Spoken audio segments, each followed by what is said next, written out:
Tieta vai ajudar Maria e pergunta se a jovem está se alimentando bem. Filó responde que sim. A ricaça então diz que a culpa é de Arthur da Tapitanga e chama ele de bode velho. Padre Mariano se irrita, diz que a igreja não é mercado e pede para retirarem Maria Imaculada. Depois, a missa recomeça.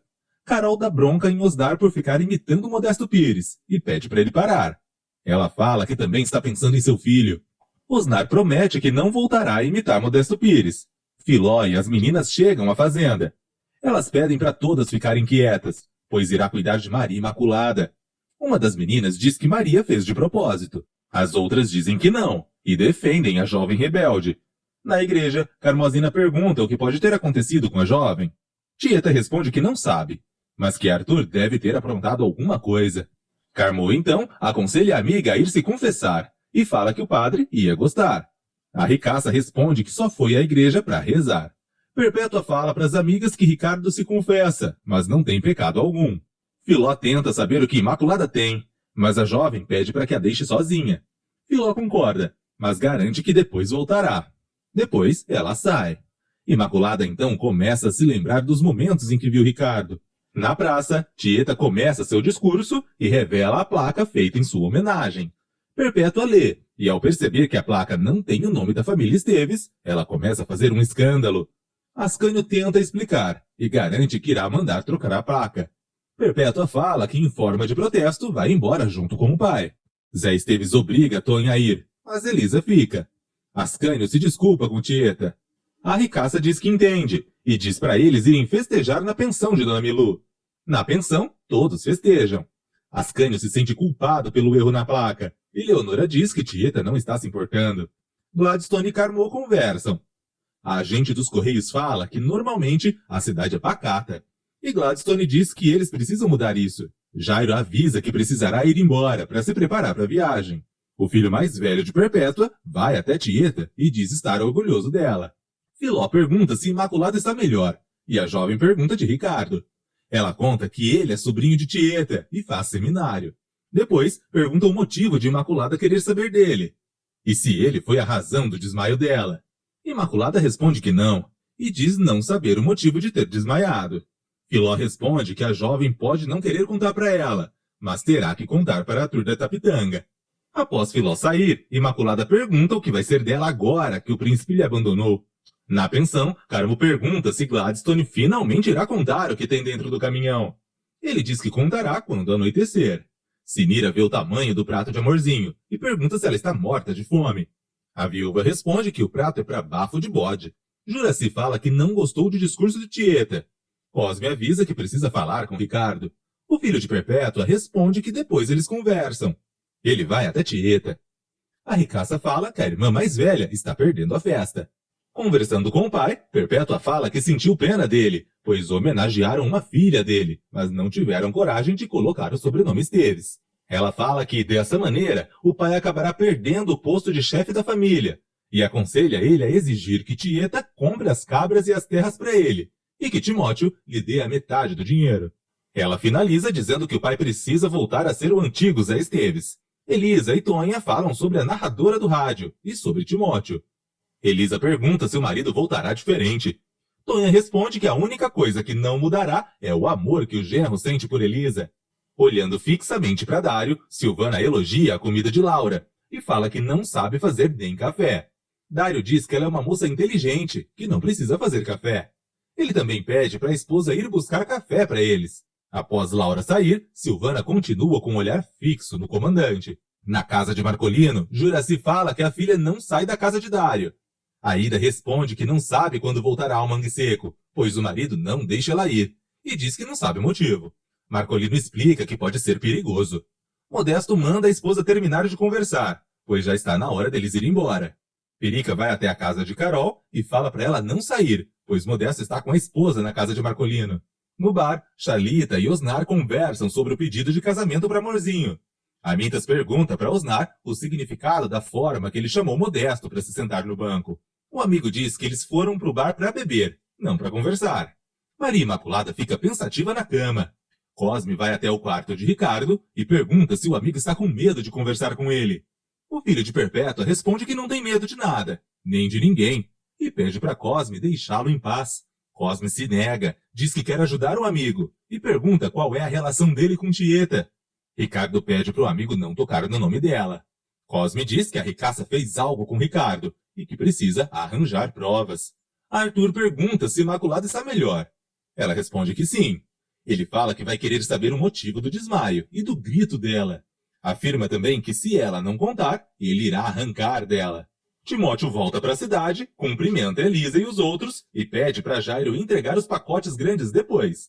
Amintas e Osnar chamam o amigo e perguntam se o pacote menor é para Zuleika. Ele responde que sim. Os dois então avisam que ela quebrou a perna, está na esplanada se tratando. Elisa chama o marido e pergunta se ele comprou o terno. Timóteo responde que foi Ninete. A filha de Zé Esteves pergunta quem é a mulher. Ele explica que está à procura de Tieta. Elisa então diz que vai perguntar para a irmã se é verdade. Tieta confirma a história do cunhado, garante que Ninete não tentaria nada com ele e manda a irmã ir ficar com o marido. Após Elisa sair, Leonora pergunta se não era melhor a madrasta contar a verdade logo. Tieta responde que não, pois a irmã não aceitaria. No quarto, Timóteo fala que a esposa precisa confiar mais nele. Ela diz que confia desconfiando e pergunta onde está o presente. Timóteo responde que, por ser grande, está na Marinette. Depois ele puxa a mulher e os dois se beijam. Gladstone vai até a agência dos Correios e diz que faz questão da presença de Carmô na hora que ele for abrir o caminhão. Elisa conta para o marido sobre o caminhão e Timóteo fala um pouco da experiência em São Paulo. Elisa fala que gostaria de ter ido. O marido responde que aprendeu muito, mas voltou para Santana do Agreste, pois é o seu lugar, e diz que tem muitas histórias para contar. A filha de Tonha pede para o marido contar. Ele fala que contará depois, pois precisa tomar um banho. Elisa então pergunta se pode ir ver o caminhão. Timóteo responde que sim. Leonora diz que graças à madrasta, todos da cidade estão acendendo e desligando a luz. Tieta responde que logo esquecerão que foi ela responsável por trazer a luz elétrica. A paulista então pergunta se a ricaça irá ver o que Gladstone tem no caminhão. Tieta responde que está pensando em Imaculada, pois o grito que ela deu na igreja foi de dor. A ricaça também diz que não está gostando disso. Filó vai até Imaculada, chama ela para ir até a sala e diz que Arthur e as meninas estão ansiosos para ouvir mais uma história. Imaculada manda Filó avisar que ela não contará mais história. Gladstone finalmente abre o caminhão e mostra que está cheio de televisão. Elisa vê que está passando o programa da Assuntinha Ferreira. Chega mais perto e começa a encostar nas TVs. Gladstone começa a discursar, fala sobre sonhos e diz que adivinha os sonhos de quem não conta para ele. Modesto fala que Gladstone é apenas um vendedor. E o visitante responde que não. Tapa os olhos, aponta para Elisa e pede para ela buscar a TV. Tonha fala que a filha tem que ver se o marido vai querer comprar. Zé Esteves fala que é bobagem e sai. Elisa responde que pedirá para Tieta. Sinira e Amorzinho contam a novidade para Perpétua. A megera não gosta, diz que Gladstone veio para acabar com os bons costumes e fala que precisa fazer alguma coisa. Na igreja, Cosme fala que Gladstone tem que ser expulso da cidade. Padre Mariano discorda e diz que tudo tem seu lado bom e ruim, e que as pessoas têm o direito de escolher. Juraci e Aida falam os eletrodomésticos que querem para os maridos irem comprar. A mulher de Marcolino diz que precisa mostrar algo para a amiga e sai. Modesto e Marcolino têm uma ideia de comprar os eletrodomésticos, montar uma tenda e começar a vender. Perpétua começa a discursar para tentar fazer o povo se rebelar contra Gladstone. Bafo de Bode aparece, enfrenta a megera e fala para o povo ir passear. Amorzinho e Sinira ajudam a Perpétua a ir embora. Tonha e Tieta conversam sobre sonhos. Quando a ricaça pergunta qual é o sonho da madrasta, Tonha responde que não tem mais sonhos, que a única coisa que queria era ter uma família, e isso Zé Esteves lhe deu. Tieta fala que ela se contenta com muito pouco. Depois começa a falar de Imaculada, conta que aconselhou a jovem a se rebelar e afirma não saber se fez bem.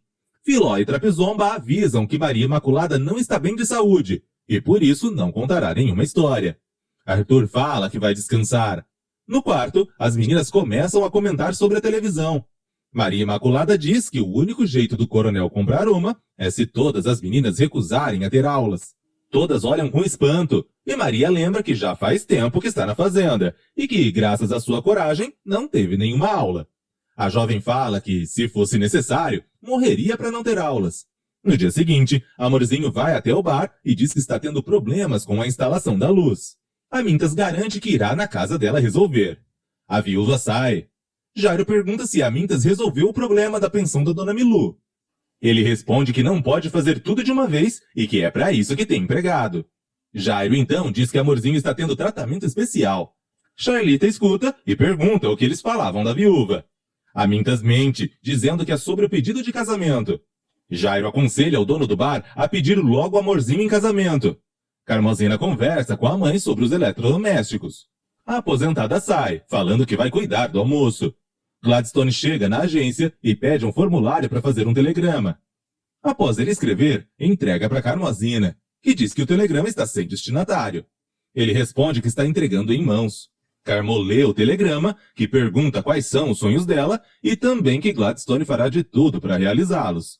Osnar chega e pergunta se está tudo bem. Gladstone fala que irá esperar ansioso pela resposta do seu telegrama. E sai.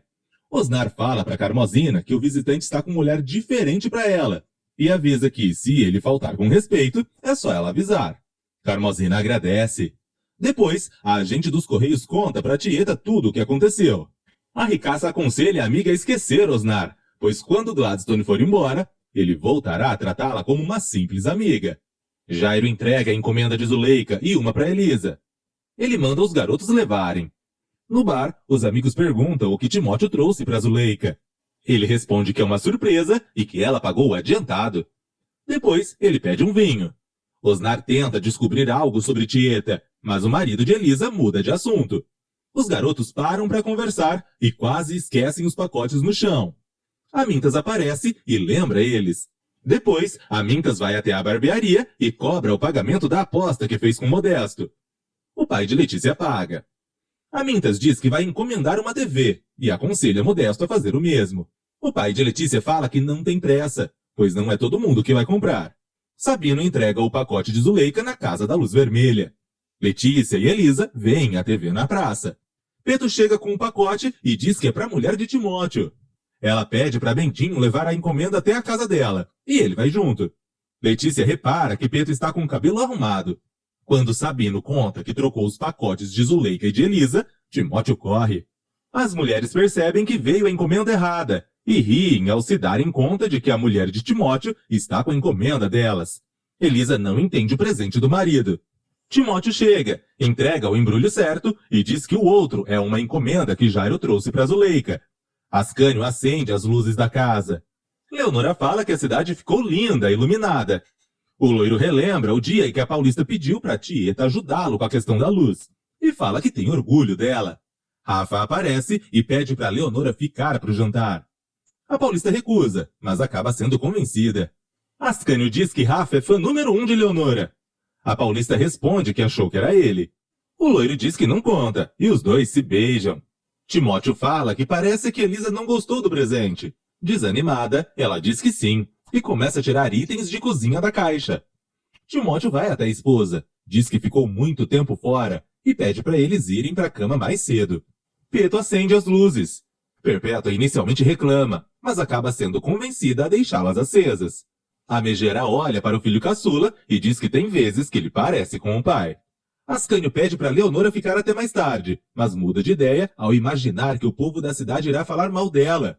Ele diz também que não é de bom tom duas pessoas solteiras como eles estarem tão juntas à noite. Na casa de Perpétua, Leonora fala para Tieta que Ascânio pensa que ela ainda é virgem. A ricaça repreende a enteada por não contar a verdade para ele e diz que, se Leonora não contar a verdade, ela contará. A Paulista diz que irá conversar com Ascânio. Tieta fala que não quer ver a enteada sofrendo. Leonora, então, pergunta se a madrasta irá sofrer quando for embora. Tieta fala que tem a casca mais dura que a de Leonora. Enquanto o marido dorme, Leonora pega a foto do ator, olha e guarda. Depois ela vai até a caixa e olha seu reflexo em uma das panelas.